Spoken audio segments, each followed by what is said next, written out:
بسم اللہ الرحمن الرحیم۔ تمام طلبہ کرام کو خوش آمدید۔ اسلامیات لازمی کا لیکچر نمبر 12 ہے۔ قرآن پاک کی منتخب آیات کا مطالعہ چل رہا تھا۔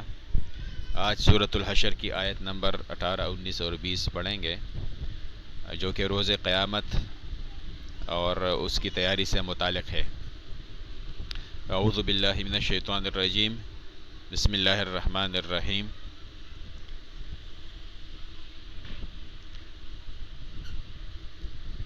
يا أيها الذين آمنوا اتقوا الله ولتنظر نفس ما قدمت لغد واتقوا الله إن الله خبير بما تعملون ولا تكونوا كالذين نسوا الله فأنساهم أنفسهم أولئك هم الفاسقون لا يستوي أصحاب النار وأصحاب الجنة أصحاب الجنة هم الفائزون۔ یا ایہا الذین آمنوا، اے ایمان والو، اتقوا اللہ، ڈرو اللہ سے، ولتنظر، اور چاہیے کہ دیکھے، نفس، ہر شخص، ما قدمت لغد، اس نے کل کے لیے کیا آگے بھیجا ہے، واتقوا اللہ، اور ڈرو اللہ سے، ان اللہ خبیر بما تعملون، کیونکہ اللہ تمہارے کاموں سے خبردار ہے۔ ولا تکونوا، اور نہ بنو ان کی طرح، ولا تکونوا، اور نہ ہو، کالذین، ان لوگوں کی طرح، نسوا اللہ، جنہوں نے بھلا دیا اللہ کو، فانساہم انفسہم، پس وہ اپنے آپ کو بھی بھول گئے، اولئک هم الفاسقون، یہی لوگ نافرمان ہے۔ لا یستوی اصحاب النار، برابر نہیں ہے آگ والے یعنی دوزخی، و اصحاب الجنہ، اور جنت والے، اصحاب الجنت هم الفائزون، اور جنتی ہی کامیاب ہے۔ پہلی جو آیت ہے اس کا ترجمہ دوبارہ آپ دیکھ لیں۔ یا ایھا الذین آمنو، اے ایمان والو، اتقوا اللہ، تم اللہ سے ڈرو، ولتنظر، اور چاہیے کہ دیکھے، نفس، ہر شخص، ما قدمت، کیا اس نے آگے بھیجا ہے، لغد، کل کے لیے، یعنی قیامت کے دن کے لیے، واتقوا اللہ، اور تم ڈرو اللہ سے، ان اللہ، بے شک اللہ تعالی، خبیر، باخبر ہے، بما تعملون، اس سے جو تم کرتے ہو۔ اے ایمان والو، اللہ سے ڈرو، اور ہر شخص یہ دیکھے کہ اس نے کل کے لیے کیا آگے بھیجا ہے، اور اللہ سے ڈرو، یقین رکھو کہ جو کچھ تم کرتے ہو اللہ اس سے پوری طرح باخبر ہے۔ اس میں آیت میں آپ نے دیکھا کہ 2 دفعہ تقوی کا لفظ استعمال ہے۔ یہ دیکھیں، یہاں بھی اتقوا اللہ ہے، ڈرو اللہ سے، یہاں بھی اتقوا اللہ ہے، ڈرو اللہ سے، 2 دفعہ تقوی کا ذکر ہے۔ تو ہم پہلے، چونکہ آخرت کی کامیابی کا دار مدار تقوی کے اوپر ہے، اور تو یہ تقوی ہے کیا چیز، اس کے جاننے کی ہم کوشش کریں گے۔ تقوی کا جو استعمال ہے یہ شریعت میں 2 معنوں میں ہوتا ہے۔ ایک ہوتا ہے تقوی کا معنی ڈرنا، اور دوسرا اس کا معنی ہے بچنا۔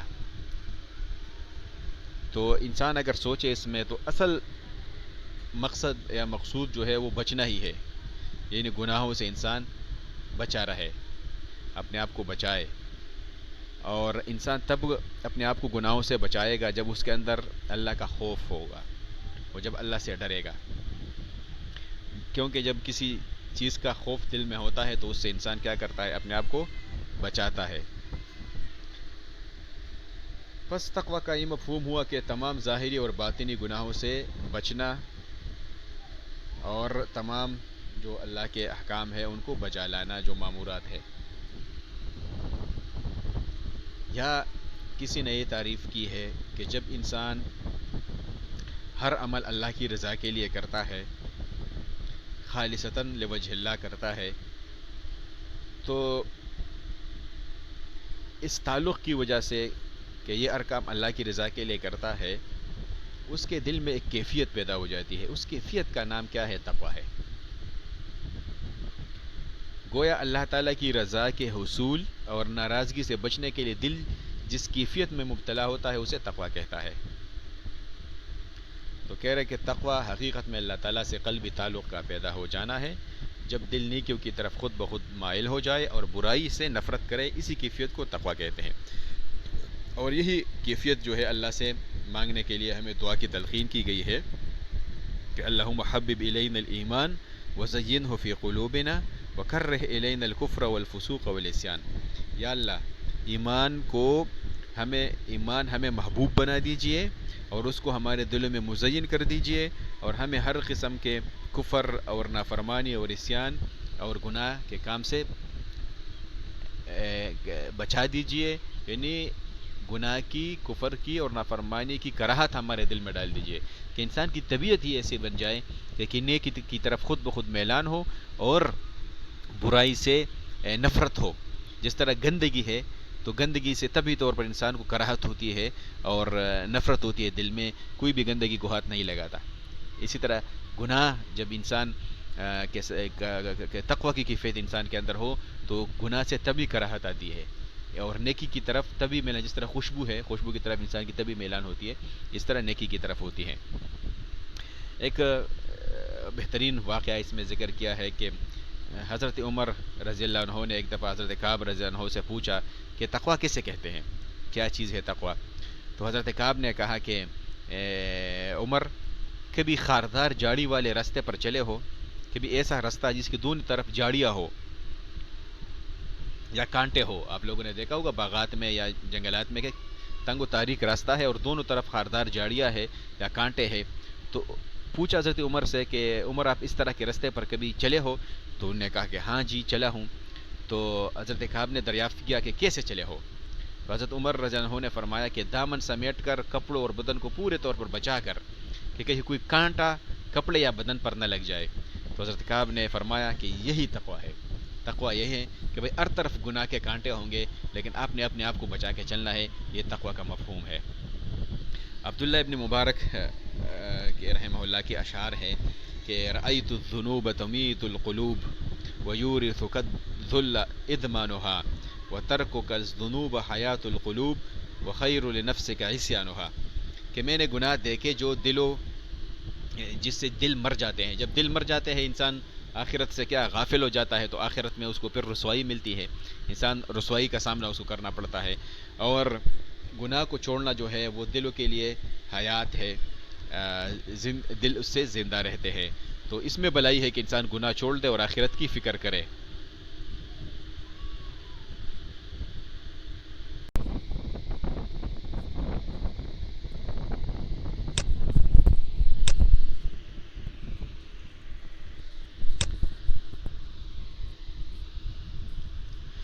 اچھا جی، آخرت کی تیاری کے حوالے سے بہترین حدیث مبارک ہے جس میں ہمیں پہچان کروائی گئی ہے کہ اصل ہوشیار بندہ کون ہے۔ ایک تو ہمارے پیمانے ہیں اور ہم نے ذہن میں کچھ پیمانے مقرر کیے ہیں کہ بھئی ہوشیار بندہ یہ ہے، لیکن نبی علیہ السلام نے ہوشیار کس کو کہا ہے، اس حدیث کی روشنی میں ہم اس کو جاننے کی کوشش کریں گے۔ بہترین حدیث مبارک ہے، عن شداد ابن اوس رضی اللہ عنہ عن النبی صلی اللہ علیہ وسلم قال الکیس من دان نفسہ وعمل لما بعد الموت۔ شداد ابن اوس رضی اللہ عنہ فرماتے ہیں کہ نبی علیہ السلام نے ارشاد فرمایا کہ الکیس، کہ ہوشیار بندہ وہ ہے دان نفسہ، جس نے اپنے آپ کو پہچانا۔ اپنے آپ کو پہچانا کا مطلب کیا ہے کہ اپنے آپ کے ساتھ اس نے حساب کیا، دنیا میں اپنے ساتھ حساب کتاب کیا کہ بھئی میں کتنا پانی میں ہوں، آخرت کے لیے میں نے کتنی تیاری کی ہے۔ جب وہ اپنے ساتھ ہر رات ہونا چاہیے کہ انسان جب سوئے تو سونے سے پہلے وہ اپنے ساتھ خود محاسبہ کرے، خود حساب کتاب کرے کہ آج کا دن میں نے کس طرح گزارا ہے، خیر کے کام میں نے زیادہ کیا ہے یا شر کے کام میں نے زیادہ کیا ہے، کیا میں اس قابل ہوں کہ اللہ کا سامنا کر سکوں، کیا میں موت کے لیے تیار ہوں، اگر اس وقت فرشتہ آتا ہے، ملک الموت آتا ہے، تو میں آخرت کے سفر کے لیے تیار ہوں۔ خود حساب کتاب کرے، ایک طرف جنت مقرر کرے، ایک طرف جہنم مقرر کرے، دوسری طرف اپنے عمل کا محاسبہ کرے، تو آیا اس کے اعمال ایسے ہیں کہ اس کو بخشا جائے؟ تو جب یہ محاسبہ اپنے ساتھ کرے گا تو اس کا فائدہ یہ ہوگا کہ آخرت کمی اپنی کمی اس کے سامنے آئے گی، کمی یہ محسوس کرے گا، تو پھر یہ آخرت کے لیے تیاری شروع کر دے گا۔ تو نبی علیہ السلام نے ارشاد فرمایا کہ الکیس من دان نفسہ وعمل لما بعد الموت، اور موت کے بعد جو زندگی آنے والی ہے اس کے لیے اس نے عمل کیا، یہ ہوشیار بندہ ہے، عقل مند ہے۔ عقل مند وہ ہے جو اپنے نفس کو رام کر لے اور موت کے بعد کی زندگی کے لیے عمل کرے۔ والعاجز من اتبع نفسہ ہواہا، اور عاجز اور بیوقوف وہ ہے جو اپنے نفس کو خواہشات پر لگا دے، خواہشات کے پیچھے چل رہا ہے، اپنے نفس کو خواہشات کے پیچھے لگایا ہوا ہے۔ وتمنى علی اللہ، اور رحمتی الہی کی آرزو رکھے۔ وتمنى علی اللہ، اور اللہ کے ساتھ امید بھی لگائے بیٹھا ہے، کر تو گناہ رہا ہے، کر رہا ہے، نفس کی پیروی کر رہا ہے، لیکن اللہ کی کے ساتھ امید لگائے بیٹھا ہے کہ یار چلو اللہ تو غفور الرحیم ہے۔ تو اللہ تعالیٰ واقعی غفور الرحیم ہے، لیکن جب انسان سے کوئی نادانی میں، جہالت میں کوئی گناہ ہو جائے، اس وقت ایسا نہیں ہے کہ انسان جان بوجھ کے گناہ کرے اور یہ امید لگائے بیٹھے کہ اللہ غفور الرحیم ہے، تو یہ پھر درست نہیں ہے۔ قال، آگے اس کی تشریح ہے کہ من دان نفسہ کا کیا مطلب ہے، کہ یقول حاسب نفسہ فی الدنیا قبل ان یحاسب یوم القیامہ، کہ دان نفسہ کا مطلب یہ ہے کہ دنیا میں ہی اپنے ساتھ حساب کتاب کر لے، قبل اس سے کہ آخرت میں اور قیامت کے دن اس کے ساتھ حساب کتاب ہو۔ اس طرح عمر ابن خطاب رضی اللہ عنہ سے منقول ہے کہ حاسبوا انفسکم قبل ان تحاسبوا، اپنے ساتھ آج خود حساب کتاب کر لو قبل اس سے کہ آخرت کے دن آپ کے ساتھ کیا ہو جائے، حساب کتاب ہو جائے۔ اپنے نفس کا محاسبہ کرو قبل اس کے تمہارا محاسبہ کیا جائے، اور عرض اکبر یعنی آخرت کے پیشے کے لیے تدبیر کرو۔ وَتَزَيَّنُوا لِلْعَرْضِ الْأَكْبَرِ، عرض اکبر سے مراد آخرت کے پیشے کے لیے تدبیر کرو۔ آج ہم دنیا میں کسی جج کے سامنے ہماری پیشی ہوتی ہے، کسی منصف کے سامنے ہماری پیشی ہوتی ہے، تو ہم کتنی بھرپور تیاری کرتے ہیں۔ اگر ہم سے یہ پوچھا جائے تو یہ کہیں گے کہ وکیل حضرات ہے وہ کتنی تیاری کرتے ہیں۔ تو اگر کل کو احکم الحاکمین کے ہمارے رب العالمین کے سامنے ہماری پیشی ہو تو اس کے لیے ہمیں خوب تیاری کرنی چاہیے۔ وَإِنَّمَا يَخِفُّ الْحِسَابُ يَوْمَ الْقِيَامَةِ عَلَى مَنْ حَاسَبَ نَفْسَهُ فِي الدُّنْيَا، اور طریقہ بھی بتایا حضرت عمر صاحب نے کہ جو شخص دنیا ہی میں اپنے نفس کا محاسبہ کرتا ہے، قیامت کے روز اس پر حساب و کتاب آسان ہوگا، کیونکہ یہ دنیا میں جب اپنے آپ کو تولے گا، اس کو اپنی کمی سامنے نظر آئے گی، پھر یہ تیاری کرے گا۔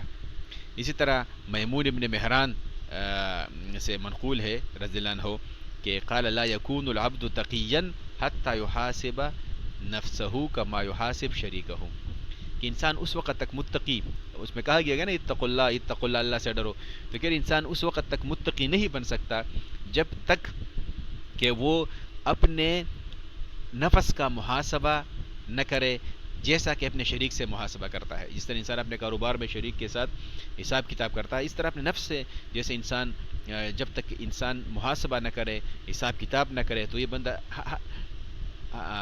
صحیح تقوی کا حق ادا نہیں کر سکتا، صحیح متقی بن ہی نہیں سکتا جب تک کہ اپنے نفس کا۔ اس لیے علماء کرام یہ کہتے ہیں کہ رات کو انسان سوتے وقت 2-3 منٹ کے لیے موت کا بھی مراقبہ کرے اور اپنے ساتھ حساب کتاب بھی کرے کہ آج کا دن جو میں نے گزارا ہے تو خیر کے کام زیادہ کیا ہے یا شر کے کام زیادہ کیا ہے۔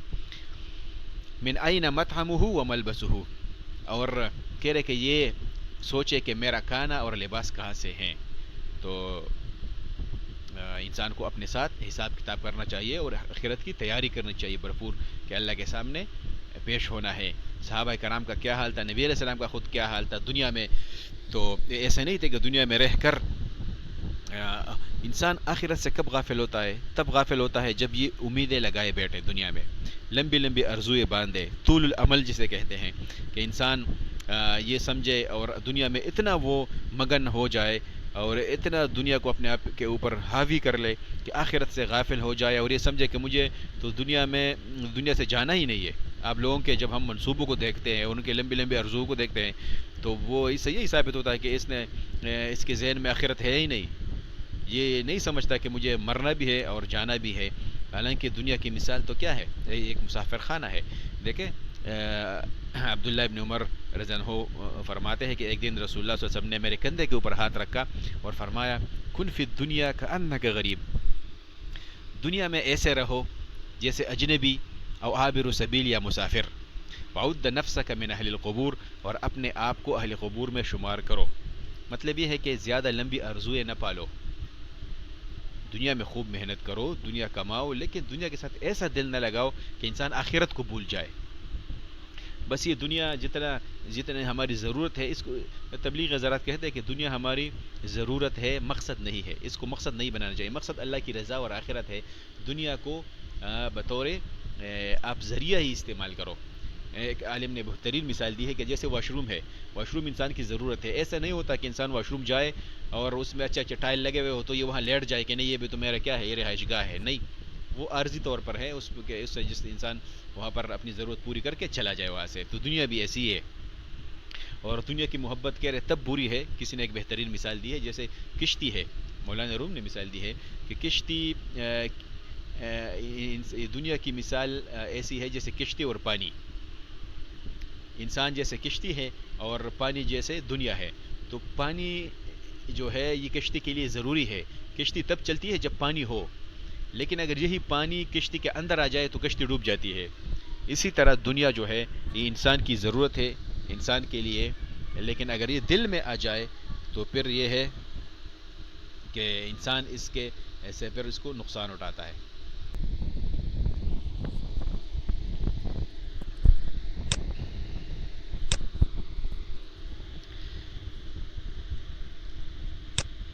اسی طرح حضرت عبداللہ بیان کرتے ہیں کہ نبی کریم صلی اللہ علیہ وسلم چٹائی پر سوئے ہوئے تھے، تو چٹائی کے نشان پڑ گئے آپ کے پہلو کے اوپر، تو ہم نے عرض کی کہ اللہ کے رسول صلی اللہ علیہ وسلم آپ اجازت دے تو ہم آپ کے لیے اچھا سا بستر تیار کر دیں۔ آپ صلی اللہ علیہ وسلم نے فرمایا میرا دنیا کے مالی ولی دنیا، میرا دنیا کے ساتھ ایک مسافر جیسا تعلق ہے، جو کسی درخت کے نیچے تھوڑا سا آرام کرتا ہے پھر اسے چھوڑ کر آگے چل دیتا ہے، جیسے مسافر جا رہا ہو اور سستانے کے لیے تھوڑا آرام کرنے کے لیے کسی درخت کے نیچے وہ لیٹ جاتا ہے یا بیٹھ جاتا ہے، تھوڑا سا سستا کے چلا جاتا ہے، تو یہ دنیا بھی ایسی ہی ہے۔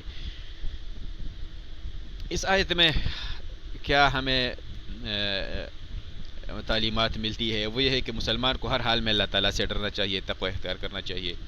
اسی طرح ہر انسان کو آنے والے کل کے لیے سوچنا چاہیے کہ اس نے اس کے لیے کیا بھیجا ہے۔ اور صحابہ کرام جب دنیا سے ان کی رخصتی کا وقت آ جاتا تھا تو بہت زیادہ افسوس کرتے تھے کہ لمبا سفر درپیش ہے، طویل سفر ہے، اور زاد راہ جو ہے وہ بہت کم ہے۔ جب انسان سفر کے اوپر جاتا ہے تو اپنے ساتھ کچھ خوراک اور کچھ چیزیں لے کے جاتا ہے، تو وہ آخرت کے سفر کو کہتے تھے کہ آخرت کا سفر بہت لمبا سفر درپیش ہے اور اپنے پاس جو تیاری ہے وہ بہت کم ہے، تو پتہ نہیں کیا ہوگا، وہ یہ فکر کرتے تھے۔ اسی طرح مسلمانوں کو ان لوگوں کی طرح نہیں ہونا چاہیے جنہوں نے اللہ تعالیٰ کو فراموش کر دیا ہے اور بالآخر خود فراموشی کا شکار ہوئے۔ یہ آگے آیت میں آ رہا ہے وَلَا تَكُونُوا كَالَّذِينَ نَسُوا اللَّهَ فَأَنسَاهُمْ أَنفُسَهُمْ أُولَٰئِكَ هُمُ الْفَاسِقُونَ۔ اب ایک نصیحت کی جا رہی ہے کہ وَلَا تَكُونُوا، اور نہ ہو جاؤ، كَالَّذِينَ ان لوگوں کی طرح، نسوا اللَّهَ جنہوں نے بلا دیا اللہ کو، تو فَأَنسَاهُمْ أَنفُسَهُمْ، تو اللہ نے انہیں بلا دیا خود انہیں، یعنی خود اپنے آپ کو بھی بھول گئے۔ اولئک هم الفاسقون، اور یہی لوگ کیا ہے، فاسق ہے۔ یعنی اللہ کو جب بھلا دیا اور دنیا میں انتہائی مگن ہو گئے تو یہ بھی بھول گئے کہ بھائی یہ ہمارے فائدے کی چیز کیا ہے، کس چیز میں ہمارا فائدہ ہے، کس چیز میں ہمارا نقصان ہے، اور غفلت ان کے اوپر اتنا طاری ہو گئی کہ یہ اپنے فائدہ اور نقصان جو ہے اس کی طرف بھی ان کی نظر نہیں گئی۔ اور اس کا ظاہری اگر آپ لے لیں تو جو لوگ بہت زیادہ مگن ہو جاتے ہیں دنیا میں اور اللہ کو بلا دیتے ہیں تو وہ اپنے آپ کو بھی بھول جاتے ہیں، اپنے آپ کی بھی اس کو فکر نہیں رہتی، اور کہ بھئی میرا فائدہ کس چیز میں ہے اور نقصان کس چیز میں ہے۔ اس طرح آخر میں ہے کہ لا یستوی اصحاب النار و اصحاب الجنہ، اصحاب الجنۃ هم الفائزون۔ اللہ کہتا ہے کہ لا یستوی، برابر نہیں ہے، اصحاب النار، دوزخ والے، و اصحاب الجنۃ، اور جنت والے، اصحاب الجنۃ هم الفائزون، جنت والے ہیں کامیاب، جنت والے اور دوزخ والے برابر نہیں ہو سکتے. جنت والے ہی وہ ہے جو کامیاب ہے.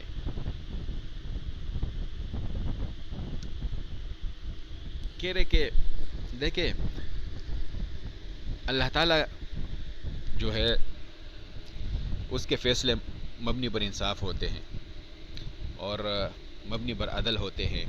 ایسا نہیں ہو سکتا کہ دنیا میں دو شخص ہے, ایک شخص جو ہے اس کا عقیدہ بھی خراب ہے, اس کا عمل بھی نہیں ہے, دوسری طرف جو دوسرا بندہ ہے وہ اس کا عقیدہ بھی درست ہے, وہ عبادت گزار بھی ہے اور وہ اپنے آپ کو تکاتا ہے, اللہ کے احکام بجا لاتا ہے. تو یہ دونوں برابر نہیں ہو سکتے. اللہ کو تو اختیار ہے, وہ مالک یوم الدین ہے, جس کو چاہے جہنم میں ڈال دے, جس کو چاہے جنت میں ڈال دے, وہ اپنی جگہ ہے. لیکن اس کے ساتھ ساتھ اللہ تعالیٰ جو ہے وہ انصاف سے بھی کام لیتا ہے. تو یہ برابر نہیں ہو سکتے. جس طرح قرآن میں ہے کہ افمن کان مؤمنا کمن کان فاسقا لا یستوون, جو مومن اور فاسق برابر نہیں ہو سکتے. جو مومن ہے اور جو فاسق ہے کیا یہ برابر ہے؟ نہیں ہے برابر. لا یستوون, برابر نہیں ہو سکتے. اس طرح دوسری جگہ فرمایا ام نجعل الذین آمنوا وعملوا الصالحات کالمفسدین فی الارض ام نجعل المتقین کالفجار, کیا ہم ایماندار اور صالح اعمال کرنے والوں کو ان کے برابر کر دیں جو زمین میں فساد کرنے والے ہیں؟ کیا ہم متقین کو برے لوگوں کے برابر کر دیں گے؟ ایسا ہرگز نہیں ہوگا. قیامت کے دن کہا جائے گا وامتازوا اليوم ایھا المجرمون, مجرموں آج الگ ہو جاؤ. تو کہہ رہے ظاہر بات ہے کہ مومن اور فاسق, متقی اور بد کردار, اچھے اور برے برابر نہیں ہو سکتے. جب عقائد اور کردار کے اعتبار سے برابر نہیں ہے تو پھر انجام کے لحاظ سے کس طرح برابر ہوں گے؟ اسی لیے ارشاد فرمایا کہ جہنمی اور جنتی برابر نہیں ہو سکتے. جہنمی ہمیشہ ہمیشہ کے نقصان پائیں گے اور جنتی ہمیشہ رہنے والے انعام پائیں گے. جس نے اللہ تعالیٰ کو یاد رکھا اور اپنے آپ کو خود فراموشی سے بچا لیا, وہ نہ صرف اپنی زندگی کے مقصد کو پالے گا بلکہ آخرت کی دائمی زندگی بھی کامیابی سے ہمکنار ہوگا. اور جو جنتی ہے ان کے لیے کیا ہے؟ حدیث مبارک میں آتا ہے, ابو ہریرہ رضی اللہ عنہ سے روایت ہے کہ اللہ کے رسول نے ارشاد فرمایا کہ اللہ نے فرمایا کہ اعددت لعبادی الصالحین ما لا عین رأت ولا اذن سمعت ولا خطر على قلب بشر وقرؤوا ان شئتم فلا تعلم نفس ما اخفی لهم من قرۃ اعین. کہ اللہ تعالیٰ ارشاد فرماتا ہے کہ میں نے اپنے نیک بندوں کے لیے ایسی نعمتیں تیار کی ہے ما لا عین رأت, جن کو نہ کسی آنکھ نے دیکھا, ولا اذن سمعت, نہ کسی کان نے سنا, ولا خطر علی قلب بشر, اور نہ ہی کسی انسان کے دل میں ان کا تصور پیدا ہوا. ایسی بہترین چیزیں ہیں. اگر پسند ہو تو اس آیت کی تلاوت کرو. قرآن کی آیت ہے کہ اس کی تلاوت کرو کہ کوئی نہیں جانتا کہ ان کی آنکھوں کے ٹھنڈک کے لیے کیا چیز چھپا کے رکھی گئی ہے, یعنی کیا کیا نعمتیں اللہ نے چھپا کے رکھی ہے. اسی طرح نبی علیہ السلام سے روایت ہے کہ فرمایا کہ یحشر المتکبرون یوم القیامت امثال الذر فی صور رجال یغشاہم الذل من کل جانب من کل مکان. کہ نبی علیہ السلام نے ارشاد فرمایا کہ قیامت کے دن متکبر لوگ جو ہے وہ چمنٹیوں کی صورت میں لائے جائیں گے, انہیں ہر طرف سے ذلت ڈانپے ہوئے ہوگی اور انہیں بولسنائی جہنم میں ڈالا جائے گا. ان پر آگ کے شعلے بلند ہو رہے ہوں گے اور انہیں جہنمیوں کے زخموں کی پیپ پلائی جائے گی. اسی طرح ابو ہریرہ رضی اللہ عنہ فرماتے ہیں کہ رسول اکرم صلی اللہ علیہ وسلم نے فرمایا جنت میں ایک ایسا درخت ہے کہ اگر کوئی سوار اس کے سائے میں 100 سال چلتا رہے تب بھی اس کا سایہ ختم نہیں ہوگا, اور یقیناً تم میں سے کسی ایک شخص کی جنت میں کمان کے برابر جگہ ان تمام چیزوں سے بہتر ہے جن پر سورج طلوع یا غروب ہوتا ہے. جنت کی معمولی سی جگہ بھی دنیا و ما فیہا سے بہتر ہے. اسی طرح نبی علیہ السلام نے ارشاد فرمایا کہ جہنم میں کچھ لوگ ہوں گے, جہنم کی آگ نے بعض لوگوں کو ٹخنوں تک, بعض کو گھٹنوں تک اور بعض کو کمر تک گھیرا ہوگا اور بعض کی گردنوں تک پہنچی ہوگی. تو اس میں سے کیا تعلیمات ہے کہ بھئی جہنمی اور جنتی برابر نہیں ہو سکتے.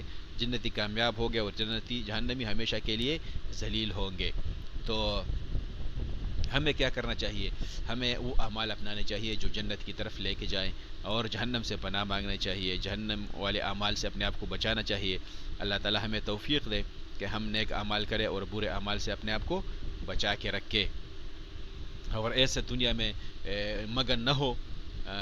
جس طرح دعا ہے کہ اللہم لا تجعل الدنیا اکبر ہمنا ولا مبلغ علمنا ولا غایۃ رغبتنا, یا اللہ کہ ہمارا سارے فکر کہ ہمارے فکر ہی دنیا بن جائے اور دنیا کہ ہمارا علم ہی دنیا کے لیے استعمال ہو جائے. یا اللہ اس سے ہم آپ سے پناہ مانگتے ہیں کہ ہر وقت دنیا ہی ہمارے اوپر طاری ہو، نہیں بلکہ آخرت کی فکر یا اللہ ہمارے اوپر طاری ہو. اور دوسری جگہ حدیث آتا ہے کہ جو آخرت کی فکر کو اپنا لے تو اللہ تعالیٰ اس کے تمام دنیا کے کاموں کے لیے کافی ہو جاتا ہے. تو اللہ تعالیٰ ہمیں فکر آخرت نصیب فرمائے. اور دنیا میں انہماک، دنیا کوئی منع نہیں ہے لیکن ایسا نہیں کہ بھئی دنیا کو انسان مقصد ہی بنا لے، اس کو مقصد بنانا وہ منع ہے. وگرنہ تو دنیا کے بغیر تو کوئی چارہ کار ہی نہیں ہے. دنیا کی جتنی نعمتیں ہیں اس کو خوب استعمال کرنا چاہیے، اور لیکن اللہ تعالیٰ کے احکام کے مطابق، کہ حلال و حرام کی تمیز ہو، اللہ کے احکامات کے مطابق ہو، اس میں اللہ کا جو حق ہے وہ بھی بندہ دے دے، خواہ وہ زکوٰۃ کی صورت میں ہے، خواہ صدقات کی صورت میں ہے، قربانی کی صورت میں ہے، غریبوں کے ساتھ مدد کی صورت میں ہے. بہرحال دنیا میں رہنا ہے تو اللہ تعالیٰ کے احکام کے مطابق زندگی گزارنا ہے. صدق اللہ المولانا العظیم. اللہ حافظ. السلام علیکم ورحمۃ اللہ. اللہ آپ سب کو خوش رکھے.